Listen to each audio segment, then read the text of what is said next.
Thank you all for gathering here today. This is the Monroe County Justice Fiscal Advisory Committee. I call this meeting to order. It is Tuesday, September 26, 2023 at 5 p.m. here in the Nat U. Hill Room. I'll indicate that Councilmember Kate Wiltz and I are present in the Nat U. Hill Room. Therefore, we have quorum, and we are waiting for Jen Crossley. Oh my gosh, as if she was summoned by words. Here she is. She is in the Nat U. Hill Room. As we are looking at the agenda, it is a short agenda. Are there any, while you're looking over the agenda, if those watching at home on CATS, you want to go to co.monroe.in.us, click on the calendar, scroll down to the calendar and click on today's date, and you can find this agenda. Any changes to this agenda? Just the addition of public comment, as you and I had discussed. All right, let's add public comment.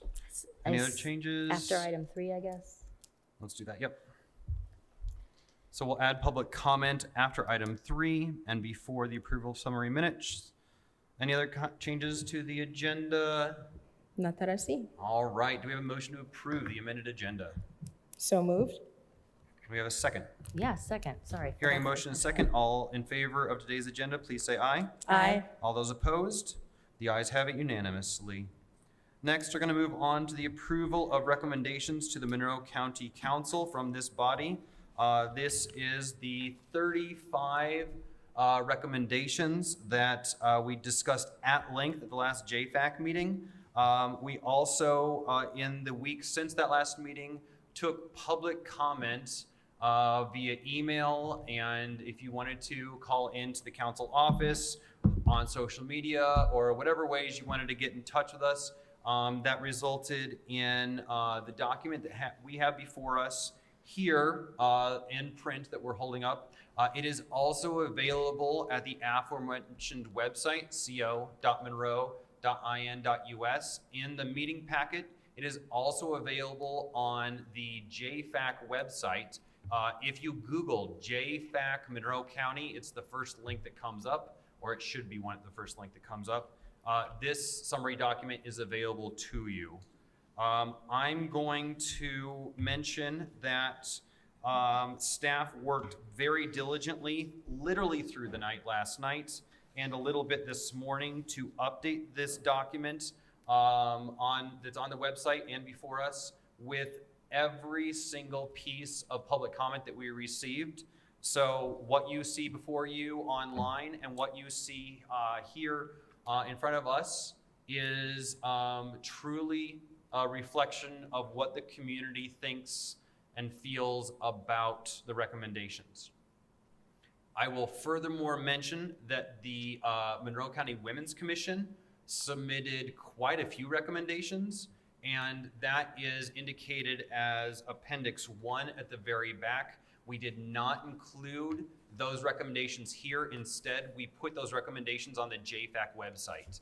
So those are, however, you can see those in Appendix 1 of this document. Mm-hmm. Let me pause to see if there's any questions from the voting members of this body. I do not have a question, but I wanted to just point out for the good of the order that we have 34 recommendations now after the edits. And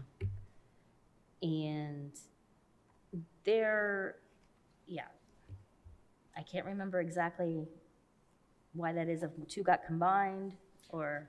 There were multiple Women's Commission recommendations. That we pulled, okay. And we removed the individual recommendations in light of the fact that a separate document had been sent in. And again, that document is posted on the JFAC website. It's a fantastic document. It is very well sourced, lots of best practices. Just the Women's Commission put in a lot of work on that. Mm-hmm. So that's a really good document. May I speak again? Of course, yeah. In that vein, I do think it's important to explicitly state that we felt like the Women's Commission is its own body, worthy of making recommendations on this topic. And therefore, their document stands on its own and, you know, I think has just as much credibility and worth as our own set of recommendations. And I appreciate them commenting in our forum and keeping us apprised of what they were doing. And I don't want them to feel that they were omitted because of any devaluing of their work product, because as you said, it's quality and valuable. Well stated. Are there any other comments from council, or from, I'm sorry, the voting members of JFAC? I will just go ahead and just make a quick, because I know we're running into our other meeting, since we love marathon of meetings around here in county government. But I just wanted to say thank you so much to the public for all of the recommendations that you have given us and public comment, whether you liked what we were saying or maybe challenged us a little bit in our thinking. We definitely appreciate it. I definitely appreciate it. It gave me a lot of food for thought for a lot of things.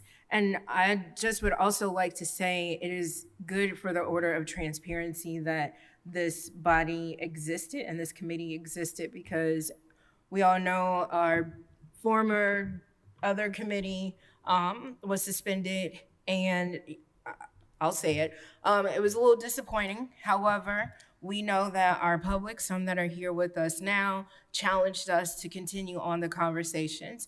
And by us doing what we need to do as the fiscal body and knowing what our lanes are and staying in those lanes, but not just being in it in a way that we are not fluid enough to want to work with other entities of government, whether that is our city colleagues, and other people in our community. We knew how very important this work was. So whether you thought it was bogus or not, this was something that was necessary for us to do. So I just appreciate the work that we have continued to do. And it's not over, and we will continue to press forward. But I just wanted to publicly state thank you to everybody that took the time to listen to our meetings and gave us a lot of food for thought. Thank you. Thank you. Yeah, you don't need that. All right. I have a couple of things I wanted to get out there before we move forward with it. And the first is just to acknowledge that you, Peter, carried the bulk of the workload along with council staff. And that's much appreciated. I think we've mentioned over and over the difficulties of working together given open door law, and you kept this together, you kept it going forward, and I for one very much appreciate what you've put into this, because this really does reflect a lot of your heart and soul, and it shows. Secondly, I wanted to express my firm belief that this document is a living document. And by that, I mean it's never going to be truly finished. Some people have pointed out that there aren't dollar amounts associated with the recommendations, and there will be. But that's the purview of county council as a whole.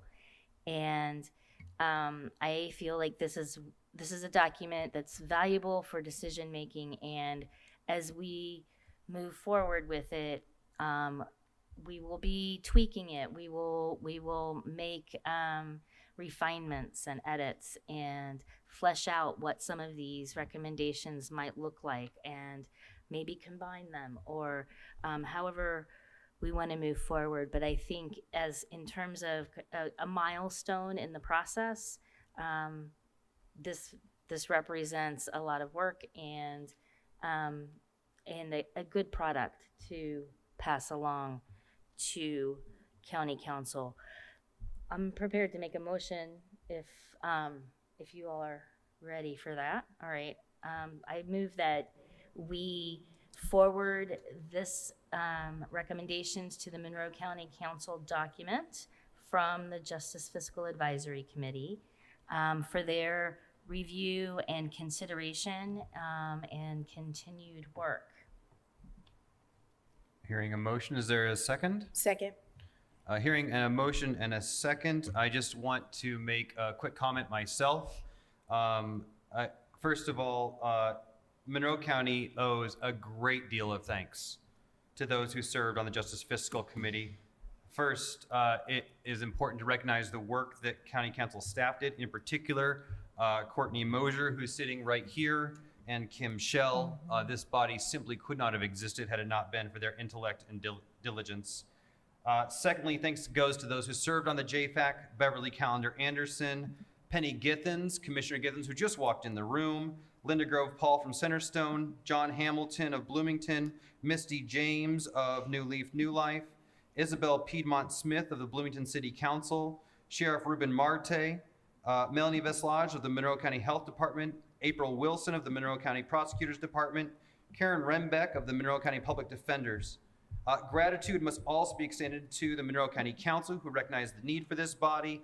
And lastly, we must recognize that this report stands on the shoulders of those who started this work, namely Eve Hill, Ken Ray, and their associates. Their reports from 2019 were foundational to the work done here. And we must also call out the hard work of Margie Rice, who guided efforts and helped shape the ideals upon which we formed this body.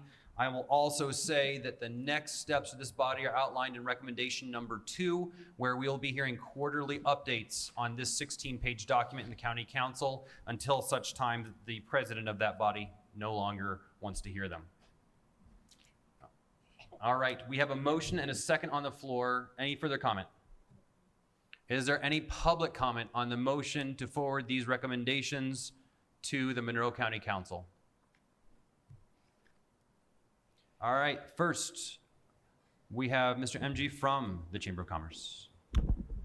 Good evening, Council. This is Christopher MG from the Greater Bloomington Chamber of Commerce. I want to first of all thank the work of Council members Crosley, Wilton, Iverson for the work on JFAC. I think it's taking your leadership to really open our eyes on this. And I think bringing in different members of the community, especially those in the city, and then the input we've received from the community, especially the Women's Commission, I think was an education process for a lot of us who walked through this very short timeline and accomplished a great deal as we've seen with the recommendations.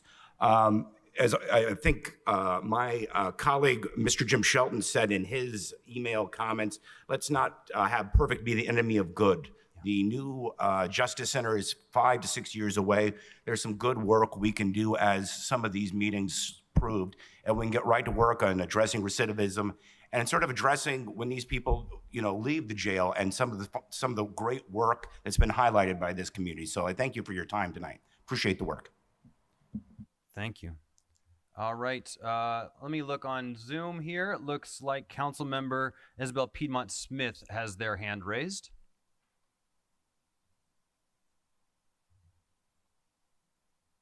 Yes, thank you. Can you hear me? Yes, ma'am. Thank you very much, Councilor Iverson. I wanted to say I greatly appreciated the formation of JFAC and being invited to the table to discuss some of our community justice issues.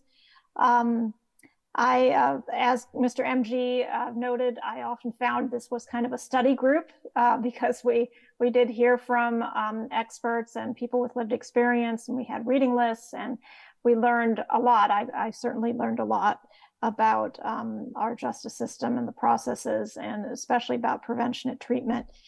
And in that vein, I just wanted to emphasize something that is stated in the recommendations as well, and that is that we really must invest significant amounts of money in treatment and prevention. Yeah. And I think that came across very clearly in the meetings, and it is reflected in the report.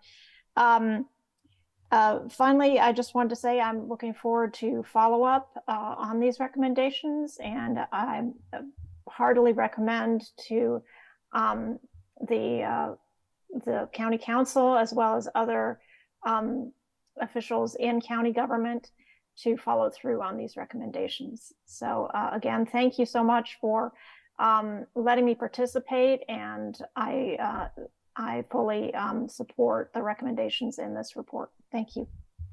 Thank you.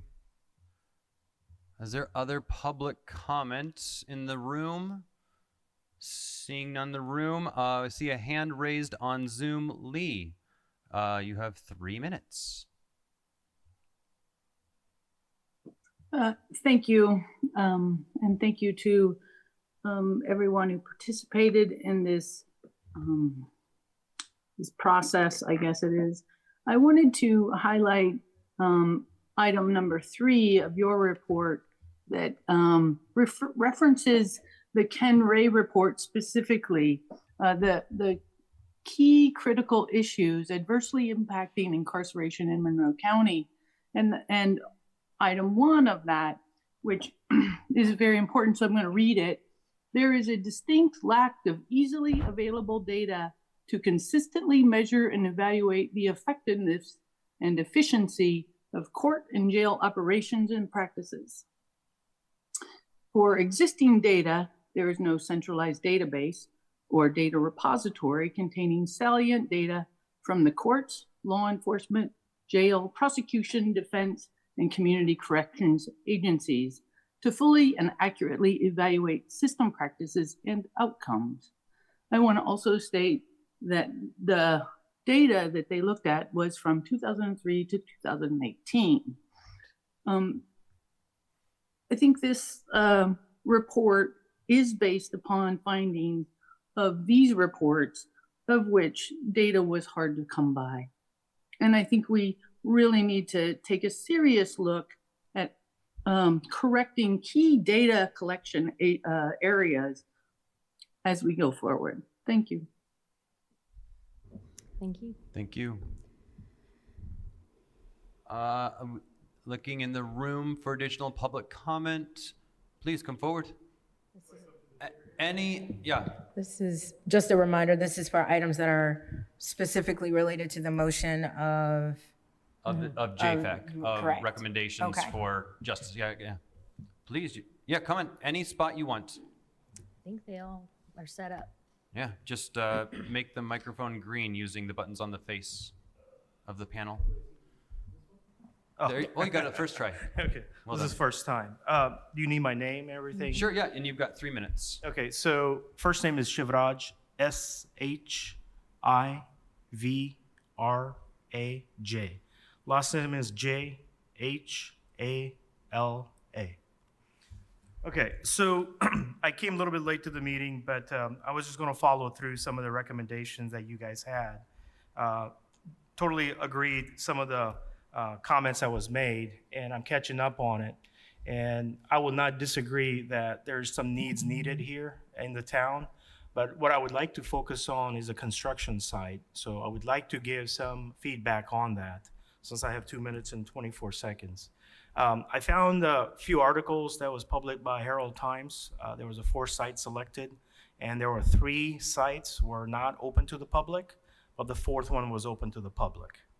Okay, and specifically, we were there on the September 24th on the Sunday. I recognize some of the faces, all 3 of you. There's a couple of folks back there. And some of the recommendations that I'm seeing that is the impact to the school, and so being close to that due to the construction site of traffic in and out. It's already congested due to the Catalan. If you live in that area, 5 o'clock, you would know that. That's one thing. The second thing that you would probably encounter is that the public safety of anybody that's mentally needed some help and decided to inmate escaped. I also see that the construction site is not going to be a jail, because Sheriff mentioned he wants to have a facility that has mental and also rehab it to get into the public environment. Totally agree with that. So I see the campus spreading out quite a bit in a large area of that Thompson PUD site. However, the one over there to the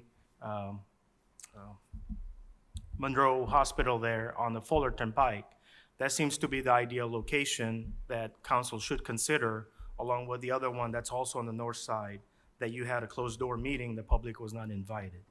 So the recommendation is that you should really consider the people's safety. Summit is the biggest elementary school, 650 kids. And if you wanted to lock down at a more often basis, the teachers will have a lot more panicked kids just to overcome some of that area. And I also live in that neighborhood, and then typically they should be in industrial sites. They should not be into the city limit, should be outer edge of the city limit as best as possible for safety reasons. And also it's going to depreciate the property value from speaking with a construction site that's been built. Okay? That's all I have to say. Thank you. Thank you. Thank you. All right. Looks like we have one more question, one more public comment on Zoom. Councilmember Munson.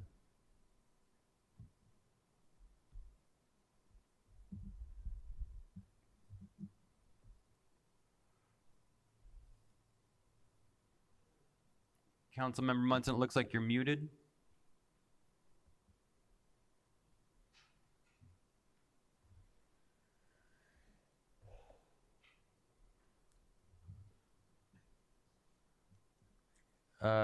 Ms. Munson, Can you hear us?